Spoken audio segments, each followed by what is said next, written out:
Hello, welcome to CryptPoint Awareness Channel.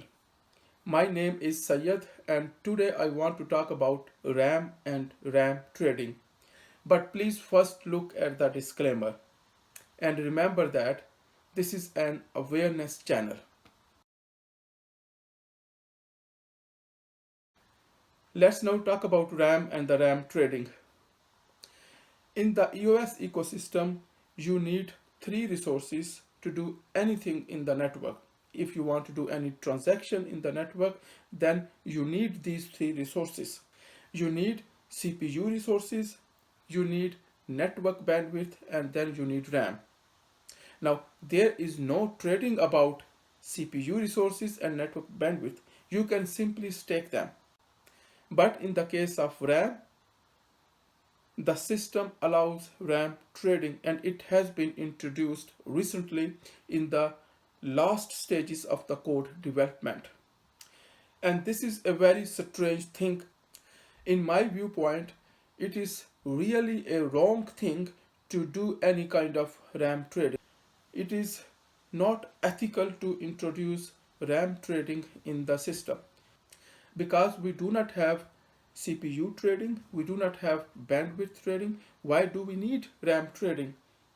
There should have been some better way, but it has not been handled properly.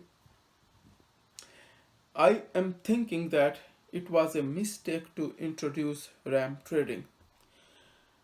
Now, from where this RAM comes from, you may be thinking why the limit of the RAM is 64 gigabyte and from where the RAM comes from.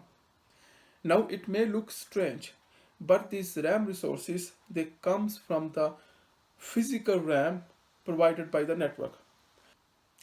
The top 21 block producers, they have to agree with the minimum level of RAM resources that each and every node should have.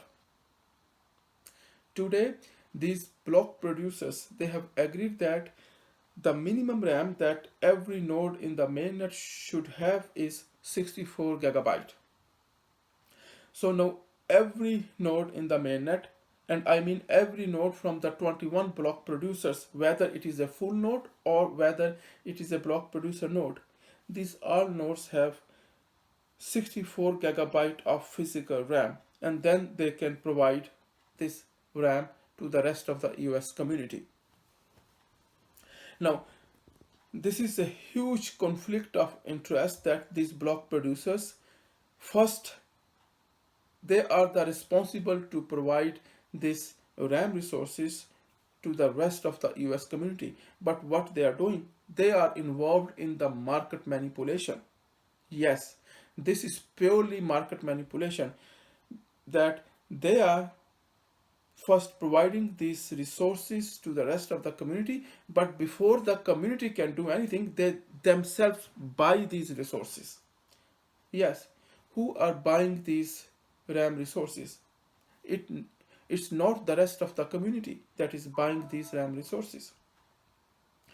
Most of the people, most of the token holders, they don't know how to buy RAM resources. Now there exist some tools that ordinary person can use those tools and buy RAM resources, but 3-4 weeks back in the beginning, ordinary people did not know how to buy these RAM resources. They did not have the ability to buy RAM resources. Only the block producers and some of the developers, they have the knowledge to buy RAM resources. A couple of weeks back, only the developers and these block producers, they had the resources to buy RAM and to be involved in RAM trading. You needed to have access to the mainnet. You needed to build your own node and then you needed to join the mainnet, and then via the command line interface you could buy and sell RAM. Who had that knowledge? It's only the block producers and some developers. And who are responsible to provide this RAM to the rest of the world? It's the block producers. So this is pure manipulation that the block producers, and I am only talking about the first 21 block producers. the top 21 block producers. They are the responsible ones to provide the RAM resources to rest of the community. But what they did, they bought these resources themselves instead of providing to the rest of the world. And then the rest of the world has to buy those resources from these block producers with 20 times higher prices. What is going on? I mean, people who are outside from the EOS community, they will call this like a scam, the biggest scam in the history of mankind.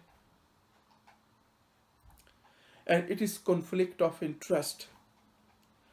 The block producers should never be allowed to be involved in the RAM trading, because if you allow them to be involved in the RAM trading, then two things will happen. You can never fix the RAM problem, because even if you increase the RAM resources in the network from 64 gigabyte to 10 times more, let's say 1000 gigabyte, these block producers, they will buy back all the RAM. They have all the resources. The top 21 block producers, they are earning 10,000 US dollar per day every day. They have lot of power and influence and money. They will buy all the RAM resources that the network provides, and then they will tell the rest of the community, okay, buy this RAM from them, buy this RAM from them on 20 times higher prices. So you can never fix the RAM problem even by increasing the RAM if you allow RAM trading by the block producers. The second thing that these block producers will achieve, that nobody is talking about, that if the minimum level of RAM that is required by each node will be increased from 64 gigabyte to, let's say, 128 gigabyte, then what will happen? Then the block producers that are in the low rank, they will just die away. They will not be able to support the high level of RAM because they don't have any resources. They are not earning $10,000 every day. They are earning $0 every day.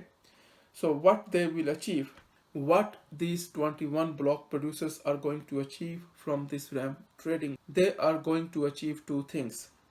First, they will themselves become rich. Second, they will make the entry barrier so hard for the other block producers that they will never make it. So this is centralization. This is a big hole in the system.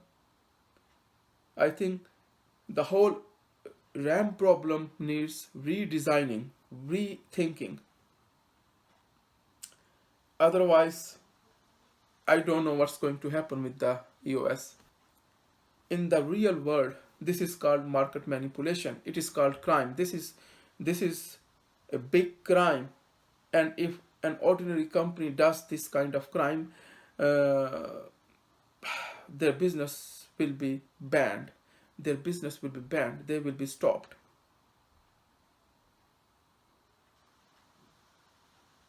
I think you as a EOS token holder has to play a big role here. When you are casting your vote, you really have to spend time. You really have to think about it, to whom you should give vote.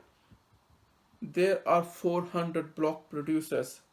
Don't just look in the top of the list and vote them blindly. They are not on the top of list because they have a very good network, or they have very good knowledge, or they even have a good security background.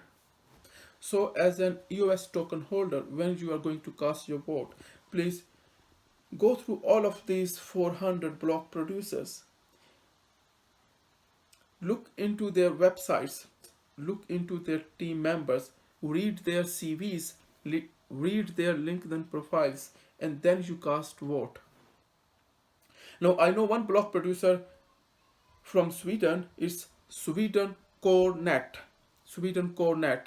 Yes, this is the website for the swedencornet. They are not involved in the RAM trading at all. and there may be other block producers in the bottom rank that are not involved in the RAM trading. So please choose them, give them vote. I also think that it has to be rethought, and there should be rethinking about how the RAM should be handled. Maybe we need redesigning. Maybe we need to redesign the whole RAM management, because we don't trade CPU resources, we don't trade network bandwidth. Why we have to trade RAM?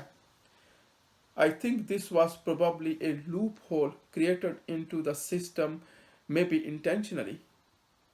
So this loophole should be closed.